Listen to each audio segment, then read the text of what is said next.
Well, it's past my bedtime, so I'm in my pajamas.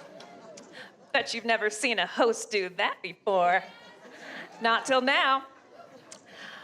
All right, are you ready for your last final performer, last but not least?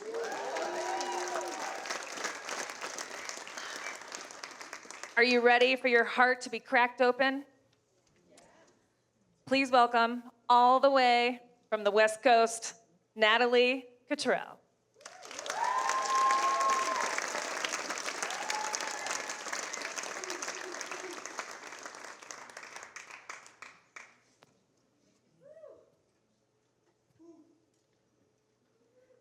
The bravest thing you can do is not to define where you're going. It's letting go of where you've been. That's the lesson I learned 3 years ago on top of the Colorado National Monument. But guess what? I didn't even know I was on top of that mountain. I was simply looking for somewhere to sleep because it was gonna be dark soon and I didn't have anywhere to go. I found myself driving uphill with a drop-off so close to my tires, I didn't dare look to the side. That steep incline wound around that mountain for 2 of the unknowingest miles I have ever experienced. My knuckles were whitening.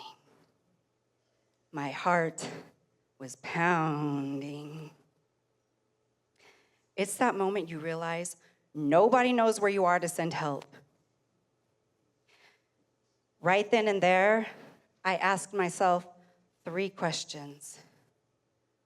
Where am I? How did I get here? And the last one, where am I going? Well, tonight, standing on this stage, I can tell you the answer to those 3 questions. 1, I was at the beginning of a road trip across the country alone. 2, I got there because, well, one day I was high on coffee and I thought it was a good idea. But here's why. Out of nowhere, it occurred to me that I was gonna be an empty nester soon and I had to do something different with my life. You see, when I had my daughter, I was a child raising a child. We were so poor, we had to share a bed and live off of instant oatmeal packets. 10 years later, I was still raising her alone, I was still struggling to pay rent, and I was still pulling 60-hour work weeks. I didn't like the road I was on. I wanted to pave a new one. So for the first time, I gave me permission to do something for myself.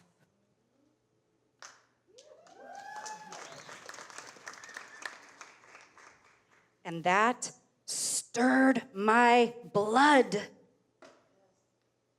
I wanted to do something bold and scary. I wanted to bust out of my shell.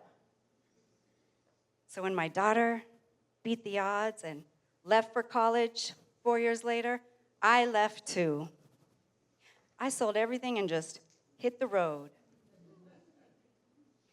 I was on a quest to drive through all the lower 48 states, and I did it with nothing more than a plan and the guts to stick with it. So when I drove away from Seattle that crisp fall morning, I didn't know if I was ready. I didn't know if I was capable, but I did it anyway. It was a quiet yet monumental moment for me because I wasn't just setting sail on an adventure. I was abandoning a life that no longer served me. Setting free the anguish of the sudden loss of my brother.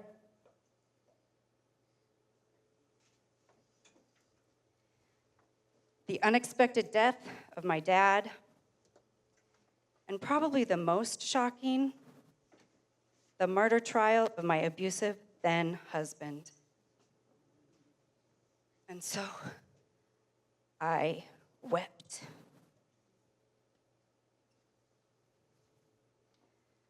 For 12 hours straight. And I'm not talking about crying.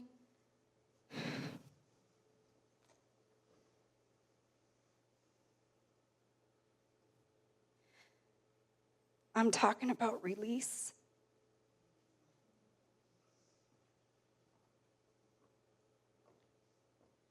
Releasing poverty, abuse, chaos, stress that had backed up in my system for almost 20 years. What I didn't realize then, but I know to be true now, if I wanted massive change in my life, I had to let the old me die so the new me could live.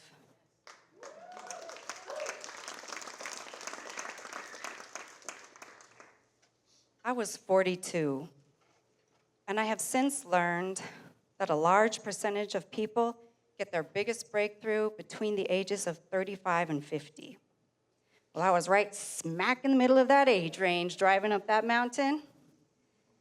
And after 10 minutes of pushing through the fear of driving off a cliff, when I got to the top, to an elevation of 7,000 feet, I stepped out of my car, onto that mountaintop, and up to the edge. The perspective was crystal clear. I could see natural rock formations 500 feet tall, the depths of the Red Rock Canyon carved by water and wind. I could see the entirety of Colorado stretched all the way to the horizon. And that's when I remembered. Extraordinary things are possible. When I stepped back into my car, I stepped into a new version of myself. But trust me when I say, not everything on that trip felt like whispering mountains that cradled my soul. Embarking on a new journey can be risky and downright lonely at times. Besides the obvious risk of being murdered in the forest, waking up in a new environment every morning was isolating. I went for days without talking to anybody. And what I would unfortunately come to discover, everything that could go wrong probably would. And here's a couple that did. Okay, so on my very first night, camping alone for the first time ever, which is freaky, by the way, all 3 of my flashlights went out. Yes, I was a fish out of water, unpackaging brand new camping supplies in the dark in the middle of the redwoods. I don't even know how I made it through those first few nights, to be honest. And probably the most unusual situation, the time I found myself, am I really gonna say this? Say it. Say it. Okay, so I found myself naked on the side of the road holding a female urinal. Okay, hold up. That's a story for another day, so don't ask. The whole point is it wasn't easy, okay? But after the learning curve flattened out, I settled into a new way of life.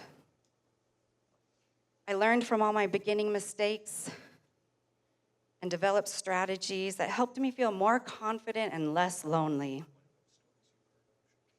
And once I was able to adapt, it allowed me to just enjoy the ride. At the end of the day, that's what life is all about, isn't it? just enjoy the ride. And boy, did I do that. I got to feel the dewy mist of Niagara Falls standing on the border of Canada. I laid under a starry night so close it felt like I could swing in the Milky Way in Utah. I did cartwheels in the rolling white sands of New Mexico. And it wasn't just about the events. Even though I set out to do this thing alone, I met all the people I needed along the way. I made new friends soaking in the hot springs of South Dakota. I made new memories with old friends at our first Yankee game in New York. I met a hot man and had romantic rendezvous all over the country. Oh, yes, I did. I ain't too proud. Shoot.